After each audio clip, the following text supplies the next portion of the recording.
HTML and CSS beginner tutorial സീരീസിൻ്റെ അടുത്ത വീഡിയോയിലേക്ക് സ്വാഗതം. ഈ വീഡിയോയിൽ നമ്മൾ CSSനെ പരിചയപ്പെടാൻ പോവുകയാണ്. അതെ, നമ്മൾ ഈ വെബ് പേജ് CSS ഉപയോഗിച്ച് സ്റ്റൈൽ ചെയ്ത് കളർഫുൾ ആക്കാൻ പോവുകയാണ്. So let's get started.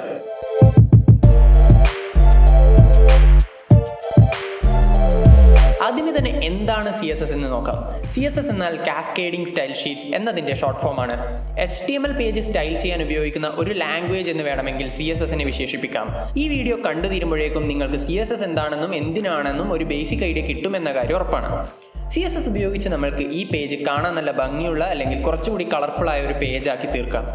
Web പേജിൻ്റെ ലേഔട്ടൊക്കെ സെറ്റ് ചെയ്യുന്നത് മുതൽ ഫോണ്ട് സൈസ്, ഫോണ്ട് സ്റ്റൈല്, ചിത്രങ്ങളുടെ വീതി, നീളം, അങ്ങനെ മിക്ക കാര്യങ്ങളും നമ്മൾ കൺട്രോൾ ചെയ്യുന്നത് അഥവാ ഡിസൈൻ ചെയ്യുന്നത് CSS എന്ന വളരെ സിമ്പിളായ ഈ ലാംഗ്വേജ് ഉപയോഗിച്ചിട്ടാണ്. HTML പ്രധാനമായും പേജിനകത്തെ കണ്ടന്റ് എഴുതാൻ വേണ്ടി ഉപയോഗിക്കുന്നു. എന്ന് വെച്ചാൽ പേജിനകത്തെ എഴുത്തുകളും ചിത്രങ്ങളും അങ്ങനെയുള്ള ഒട്ടുമിക്ക കണ്ടന്റുകളും നമ്മൾ ആഡ് ചെയ്യുന്നത് HTML-ലാണല്ലോ. ആ കണ്ടന്റിനെ സ്റ്റൈൽ ചെയ്യാൻ അഥവാ രൂപവും ഭാവവും ഒക്കെ മാറ്റി നമ്മൾക്ക് വേണ്ടതുപോലെ ആക്കാൻ വേണ്ടി ഉപയോഗിക്കുന്ന ഒരു ലാംഗ്വേജ് ആണ് CSS. ചുരുക്കി പറഞ്ഞാൽ HTML ഫയലിന് മേക്കപ്പ് ഇട്ട് ഭംഗിയാക്കലാണ് CSS ചെയ്യുന്ന പണി. ഇപ്പോൾ നമ്മുടെ ഈ പേജ് കാണാൻ നല്ല ബോറാണല്ലോ. എല്ലാം താഴെയായി അറേഞ്ച് ചെയ്തിരിക്കുന്ന ഒരു ബോറിംഗ് ഡോക്യുമെന്റ് ആണ് ഇപ്പോഴിത്. ഒന്നാമതേ ഡിഫോൾട്ടായ ബ്ലാക്ക് കളർ ടെക്സ്റ്റ് കാണുമ്പോൾ തന്നെ ഒരു ബോറിംഗ് ഫീലാണ് പേജ് കാണാൻ. അതുകൊണ്ട് നമുക്ക് ഈ ഹെഡിങ്ങിന്റെ കളർ മാറ്റിക്കൊണ്ട് തന്നെ CSS പഠനം തുടങ്ങാം. ബോഡി ടാഗിനകത്തുള്ള മിക്ക എലമെന്റുകൾക്കും പൊതുവായുള്ള ഒരു ആട്രിബ്യൂട്ടാണ് സ്റ്റൈൽ ആട്രിബ്യൂട്ട്. CSS നമ്മൾക്ക് പല വിധത്തിൽ എഴുതാം. എങ്കിലും ആദ്യം തന്നെ എല്ലാം കൂടി പറഞ്ഞ് കൺഫ്യൂഷൻ ആക്കുന്നില്ല.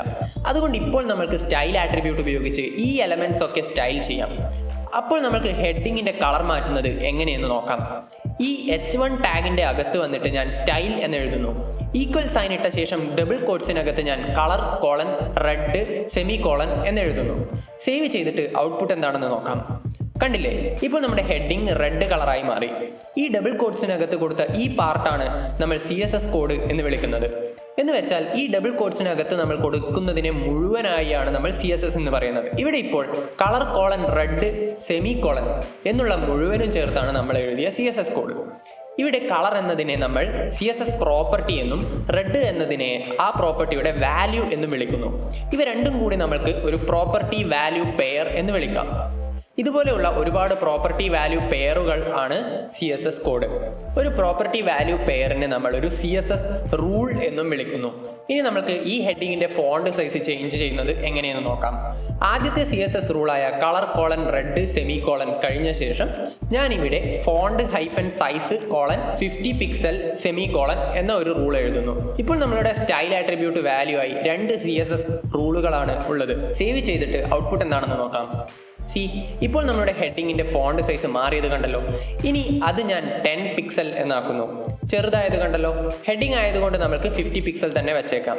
ഓരോ റൂളും ഇതുപോലെ തന്നെയാണ് CSSൽ എഴുതേണ്ടത്. ഓരോ റൂളിനും ഒരു പ്രോപ്പർട്ടി നെയിം ഉണ്ടാവും. അത് കഴിഞ്ഞ് ഒരു കോളൻ ഉണ്ടാവും. അത് കഴിഞ്ഞ് ആ പ്രോപ്പർട്ടിയുടെ ഒരു വാല്യൂ ഉണ്ടാവും. അത് കഴിഞ്ഞ് ആ റൂൾ എൻഡ് ചെയ്യാനായി ഒരു സെമി കോളൻ ഉണ്ടാവും. ഇത്രയുമാണ് ഓരോ CSS റൂളും. ഇപ്പോൾ നിങ്ങൾ 2 പ്രോപ്പർട്ടികൾ കണ്ടു, കളറ്, ഫോണ്ട് സൈസ്. രണ്ടിനും നിങ്ങൾക്ക് ഇഷ്ടമുള്ള വാല്യൂ അസൈൻ ചെയ്ത് കൊടുക്കുകയും ചെയ്തു. ഇനി നമുക്ക് ഈ വാല്യൂ ഒന്ന് സൂക്ഷിച്ചു നോക്കാം. കളർ എന്ന പ്രോപ്പർട്ടിയുടെ വാല്യൂ ആയി നമ്മൾ കൊടുത്തത് റെഡ് എന്നാണല്ലോ. എന്നാൽ നിങ്ങൾക്ക് ഗ്രീൻ കളർ വേണമെങ്കിൽ ഇവിടെ ഗ്രീൻ എന്ന് ടൈപ്പ് ചെയ്യാം. ബ്ലൂ വേണമെങ്കിൽ ബ്ലൂ എന്ന് ടൈപ്പ് ചെയ്യാം. ഇളം പച്ച നിറം വേണമെങ്കിൽ ലൈറ്റ് ഗ്രീൻ എന്ന് ടൈപ്പ് ചെയ്യാം. അങ്ങനെ ഡിഫോൾട്ടായി ഡിഫൈൻ ചെയ്തു വെച്ച ഒരുപാട് കളർ നെയിംസ് ഓൾറെഡി അവൈലബിൾ ആണ്. എന്നാൽ നിങ്ങൾക്ക് വളരെ സ്പെസിഫിക് ആയ ഒരു കളർ തന്നെ വേണം എന്നുണ്ടെങ്കിൽ റെഡ് അല്ലെങ്കിൽ ഗ്രീൻ എന്ന് കൊടുക്കുന്നതിന് പകരം ഹെക്സാഡെസിമലായ കളർ കോഡുകൾ ഉപയോഗിക്കാവുന്നതാണ്. ഹെക്സാഡെസിമൽ എന്താണെന്ന് ചിലപ്പോൾ നിങ്ങൾക്ക് അറിയുന്നുണ്ടാവാം. സിമ്പിളായി പറഞ്ഞാൽ ഒരു നമ്പർ സിസ്റ്റമാണ് ഹെക്സാഡെസിമൽ നമ്പർ സിസ്റ്റം. അതിൽ 0-ൽ തുടങ്ങി 9 എത്തിയ ശേഷം 10-ന് പകരം A, 11-ന് പകരം B, 12-ന് പകരം C, അങ്ങനെ പോയി 15-ന് പകരം F വരെ പോകും. CSSലെ ഹെക്സ് കളർ കോഡ് എങ്ങനെയെന്ന് നോക്കാം. ഹെക്സ് കളർ കോഡുകളുടെ തുടക്കത്തിൽ ഒരു ഹാഷ് ടാഗ് ഇടുക. എന്നിട്ട് 6 ഹെക്സ് ഡിജിറ്റുകളാണ് കൊടുക്കേണ്ടത്. ഇത് ആക്ച്വലി ഒരു കളർ കോമ്പിനേഷൻ ആണ്. ഇതിലെ ആദ്യത്തെ 2 ഹെക്സ് ഡിജിറ്റ് റെഡ് കളറിന്റെ സ്ട്രെങ്ത്തിനെ സൂചിപ്പിക്കുന്നു. അടുത്ത 2 ഹെക്സ് ഡിജിറ്റ് ഗ്രീൻ കളറിനെ സൂചിപ്പിക്കുന്നു. ലാസ്റ്റ് 2 ഹെക്സ് ഡിജിറ്റ്സ് ബ്ലൂ കളറിനെയും സൂചിപ്പിക്കുന്നു. അങ്ങനെ 6 ഹെക്സ് ഡിജിറ്റുകൾ കൂടി RGB അഥവാ റെഡ് ഗ്രീൻ ബ്ലൂ സ്പെക്ട്രം മൊത്തം കവർ ചെയ്യുന്നു. ഇപ്പോൾ റെഡ് കളർ വേണമെങ്കിൽ ഇവിടെ നമുക്ക് #F00000 എന്ന് കൊടുക്കാം. എന്ന് വെച്ചാൽ ഹെക്സ് ഡിജിറ്റ്സിൽ ഹയസ്റ്റ് ഡിജിറ്റ് ആണല്ലോ എഫ്. അപ്പോൾ പ്യുവർ റെഡ് കിട്ടാൻ ആദ്യത്തെ 2 ഡിജിറ്റ് എഫ് കൊടുത്തു, ബാക്കിയൊക്കെ 0 കൊടുക്കാം. ഇനി ഗ്രീൻ ആണെങ്കിൽ ഇങ്ങനെ #00FF00 എന്ന് കൊടുക്കാം. ബ്ലൂ ആണെങ്കിൽ ഇങ്ങനെ #0000FF. ബ്ലാക്ക് ആണെങ്കിൽ #000000. വൈറ്റ് ആണെങ്കിൽ #FFFFFF. അങ്ങനെ ഇതൊക്കെ കണ്ട് ചിലപ്പോൾ നിങ്ങൾ പേടിച്ചിട്ടുണ്ടാവും എന്നറിയാം. എന്നാൽ പേടിക്കേണ്ട ആവശ്യം തീരെയില്ല. കളർ കോഡുകളൊന്നും ബൈഹാർട്ട് ആക്കേണ്ട ആവശ്യം തീരെയില്ല. നിങ്ങൾക്കൊരു സ്പെസിഫിക് കളർ വേണമെന്നുണ്ടെങ്കിൽ സിമ്പിളായി ഗൂഗിൾ ഓപ്പൺ ചെയ്യുക. എന്നിട്ട് കളർ പിക്കർ എന്ന് സെർച്ച് ചെയ്യുക. അപ്പോൾ ഒരു കളർ വീൽ വരുന്നതാണ്. അതിൽ നിന്ന് നിങ്ങൾക്ക് ഇഷ്ടമുള്ള കളർ സെലക്ട് ചെയ്യുക. അതിൻ്റെ താഴെ അതിൻ്റെ കറസ്പോണ്ടിങ് ആയ ഹെക്സ് വാല്യൂ കാണിച്ചു തരുന്നതാണ്. അത് കോപ്പി ചെയ്ത് ഇവിടെ പേസ്റ്റ് ചെയ്യാം. സിമ്പിൾ. കളർ നെയിമും ഹെക്സ് വാല്യൂവും കൂടാതെ കളർ സ്പെസിഫൈ ചെയ്യാൻ ഉപയോഗിക്കുന്ന മറ്റു ചില ടൈപ്പ് കൂടിയുണ്ട്. അതൊന്നും ഇപ്പോൾ പറഞ്ഞ് കൺഫ്യൂഷൻ ആക്കുന്നില്ല. ഓക്കെ, ഇനി നമ്മൾക്ക് ഈ പാരഗ്രാഫിൻ്റെ ഫോണ്ട് ഫാമിലി മാറ്റാം. ഞാനിവിടെ പി ടാഗിനകത്ത് സ്റ്റൈൽ ആട്രിബ്യൂട്ട് കൊടുക്കുന്നു.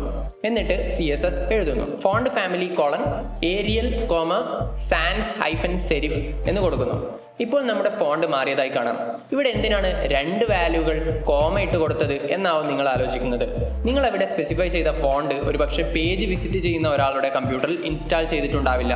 അപ്പോൾ കോമ ഇട്ട് കൊടുത്ത ഫോണ്ടുകളിൽ ആദ്യത്തെ ഫോണ്ട് അവൈലബിൾ അല്ല എങ്കിൽ തൊട്ടടുത്ത ഫോണ്ട് ഉണ്ടോ എന്ന് നോക്കി അത് അസൈൻ ചെയ്യുന്നു. അതിനുവേണ്ടിയാണ് ഇങ്ങനെ കൊടുക്കുന്നത്. പൊതുവെ നമ്മൾ എൻഡിൽ കൊടുക്കുന്നത് സാൻസ് സെരിഫ് എന്നൊക്കെയാണ്. സെമികോളൻ ഒരിക്കലും മറക്കരുത്. ഒരു റൂൾ മാത്രമാണ് ഉള്ളതെങ്കിൽ സെമികോളൻ ഇല്ലെങ്കിലും വർക്ക് ചെയ്യും. എന്നാൽ ഒന്നിലധികം റൂൾസ് വരുമ്പോൾ ഓരോ റൂൾ കഴിഞ്ഞിട്ടും സെമികോളൻ മസ്റ്റ് ആണ്. ഒരു കാര്യം ചെയ്യാം, ഈ ഏരിയൽ ഞാൻ ഇപ്പോൾ ഒഴിവാക്കുന്നു. തൽക്കാലം സാൻസ് സെരിഫ് മാത്രം മതി ഫോണ്ട് ഫാമിലി ആയിട്ട്. സാൻസ് സെരിഫ് എന്ന് വെച്ചാൽ ഒന്നുമില്ല. സിമ്പിളായ സ്ട്രെയിറ്റ് ആയ ഫോണ്ടിനെ വിളിക്കുന്ന പേരാണ് സാൻസ് -സെരിഫ് എന്നത്. അക്ഷരങ്ങൾക്ക് വാല് പോലെയുള്ള ആ സംഭവം ഒന്നും ഉണ്ടാകില്ല. ഈ ഫോണ്ട് പൊതുവെ എല്ലാ സിസ്റ്റത്തിലും ഉണ്ടാവും. ഇനി നമുക്ക് ഈ പാരഗ്രാഫിന്റെ കളർ ബ്ലൂ ആക്കാം. കൂടാതെ ഫോണ്ട് സൈസും മാറ്റുന്നു.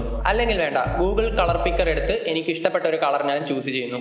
അതിൻ്റെ ഹെക്സ് വാല്യൂ ഇവിടെ പേസ്റ്റ് ചെയ്യാം. അപ്പോൾ എനിക്ക് വേണ്ട കളറായി മാറി ഈ പാരഗ്രാഫ്.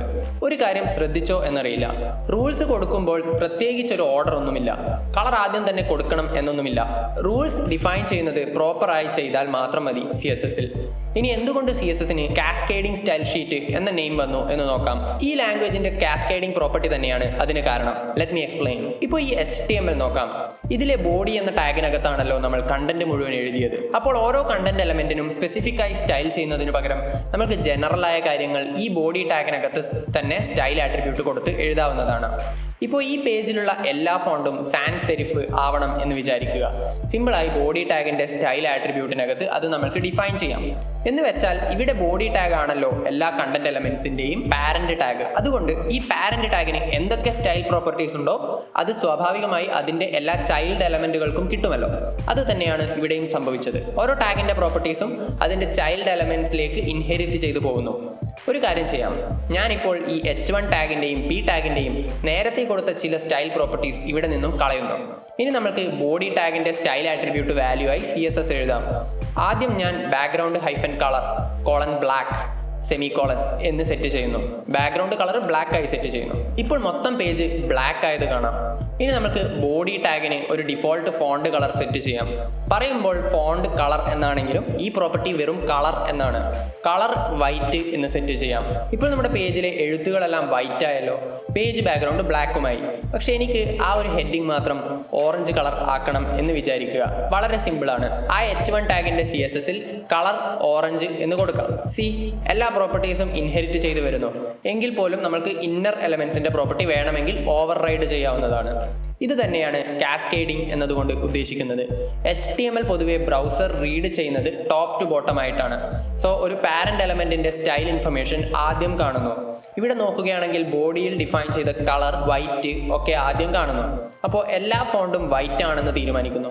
എന്നാൽ H1 ടാഗിലേക്ക് എത്തുമ്പോൾ അവിടെ ഇൻലൈൻ ആയി കളർ ഓറഞ്ച് ആണ് വേണ്ടത് എന്ന് പറഞ്ഞിട്ടുണ്ടല്ലോ. അത് കാണുമ്പോൾ അതിന്റെ കളർ ഓറഞ്ച് ആക്കുന്നു. എന്നാൽ ബാക്കിയൊക്കെ വൈറ്റ് ആയി തന്നെ തുടരുന്നു. അങ്ങനെ അടുത്ത പാരഗ്രാഫ് കാണുമ്പോൾ അതിന്റെ ഇൻലൈൻ ആയ പ്രോപ്പർട്ടീസ് അവിടെ അപ്ലൈ ചെയ്യുന്നു.